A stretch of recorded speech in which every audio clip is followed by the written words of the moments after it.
আপন ঘরের উদ্ধারকৃত ১০০তম মেহমান শেফালী খালার জীবন কাহিনী। উত্তরা ৩ নম্বর সেক্টরের ১৮ নম্বর রোডের পাশ দিয়ে অফিসে আসা যাওয়ার সময় দীর্ঘদিন যাবৎ এক অসহায় মহিলাকে পড়ে থাকতে দেখেন আপন ঘরের শুভাকাঙ্ক্ষী এক দিনী ভাই। তিনি দেখেন ফুটপাতের এই অপরিষ্কার ও নোংরা স্থানে চলছে মধ্যবয়সী এক নারীর প্রতিদিনের সংসার। উনি এখানেই থাকেন, এখানেই খাওয়া দাওয়া করেন, আর এখানেই রাত্রি যাপন করেন। অসহায় এই মহিলার দুরবস্থা দেখে তিনি আপন ঘরের চেয়ারম্যান মোহাম্মদ সাইফুল আলম ভাইকে এই নারীকে উদ্ধারের জন্য অনুরোধ করেন। খবর পেয়ে প্রস্তুত হয় আপন ঘরের উদ্ধারকারী দল। রওনা দেয় ফুটপাতে বসবাসকারী নারীকে উদ্ধারের জন্য। উদ্ধারকারী দল ঘটনাস্থলে পৌঁছে মহিলার কাছে যখন যাওয়ার চেষ্টা করেন, তখন আকস্মিকভাবেই তার কাছে থাকা একটি ব্লেড দিয়ে সে সবাইকে আক্রমণের চেষ্টা করে। উদ্ধারকারী দল একটু দূরত্ব রেখেই ধীরে ধীরে তাকে বোঝানোর চেষ্টা করেন। অবশেষে আশেপাশের লোকজনের সহায়তায় তাকে উদ্ধার করা সম্ভব হয়। উদ্ধারকারী দল তাকে নিয়ে আসে আপন ঘরের আশ্রয় কেন্দ্রে।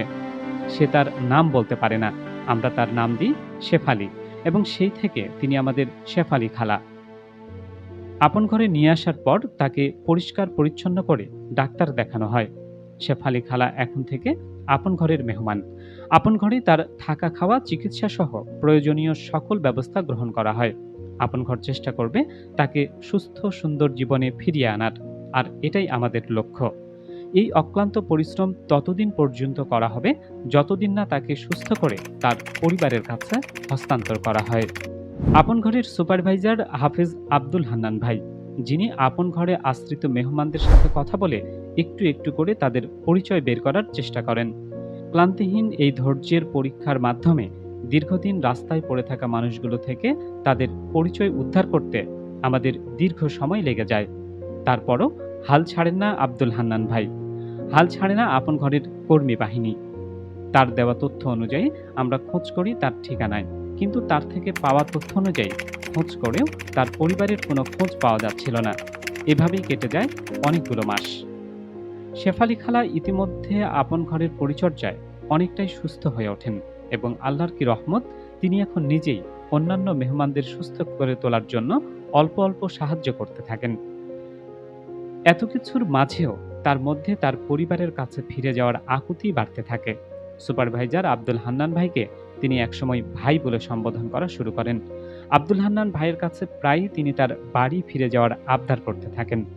মাঝে মধ্যে আপন ঘরের সবাই লক্ষ্য করত তার কথায় পরিবারের প্রতি অনেক অভিযোগ ফুটে ওঠে, কিন্তু তার পরিবারের উপরে রাগের কারণটা কেউই আমরা বুঝে উঠতে পারতাম না। শেফালী খালার সর্বশেষ দেওয়া তথ্য অনুযায়ী সুপারভাইজার আব্দুল হান্নান ভাই তার পরিবারের খোঁজ পান। আপন ঘরের হাতে আসে তার ছেলে এবং তার পরিবারের সদস্যদের মোবাইল নম্বর। ১৩ আগস্ট ২০২৪ তারিখ সন্ধ্যায় ফোন করা হয় শেফালী খালার ছেলেকে। কথা বলে তার ছেলেকে জানানো হয়, আপনার মা বেঁচে আছেন। এই কথা শুনে ছেলে কি করবে, কি বলবে, কিছুই বুঝে উঠতে পারছিল না। তার আবেগ ও কান্না জড়িত কণ্ঠ শুনে ফোনের এপারে থাকা আপন ঘরের মানুষগুলোরও চোখ ভিজে যায় চোখের পানিতে। সেই সময়ের মুহূর্ত ভাষায় প্রকাশ করা খুবই কঠিন। মাকে পাওয়া গেছে, শুধু এই একটাই কথা তার ছেলে বারবার উচ্চারণ করছিল। সে পারে না যে মাকে নিতে এখনই ছুটে চলে আসে। পরদিন ১৪ আগস্ট শেফালী খালাকে নিতে আসে তার ছেলে বিল্লাল হোসেন ও কিছু আত্মীয় স্বজন।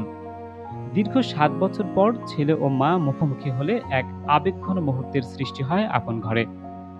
ছেলে বেল্লাল হোসেন জানায় তাদের বাড়ি লালমনিরহাট। তারা ছোটবেলা থেকেই থাকেন কেরানীগঞ্জ কদমতলা থানার রায়েরবাগ চৌরাস্তার কাছে।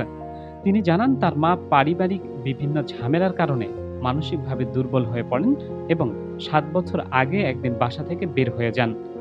অনেক খোঁজাখুঁজি করে মাকে খুঁজে পাওয়া যায়নি। এর মধ্যে তার বাবা মারা যান। ছেলে বড় হয়, একদিন বিয়েও করেন এবং তার একটি ছেলেও আছে। ছেলের কাছে জানতে পারি শেফালী খালার আসল নাম আছিয়া বেগম। শেফালী খালা ছেলেকে পেয়ে আবেগ তাড়িত হয়ে পড়েন এবং তার ছেলের সাথে অতীতের বিভিন্ন ঘটনার উল্লেখ করতে থাকেন। অবশেষে আমরা আমাদের শেফালী খালাকে তার ছেলের কাছে হস্তান্তর করি। আলহামদুলিল্লাহ, আপন ঘর তাকে প্রায় ১ বছরের মতো সেবা দিতে পেরেছে।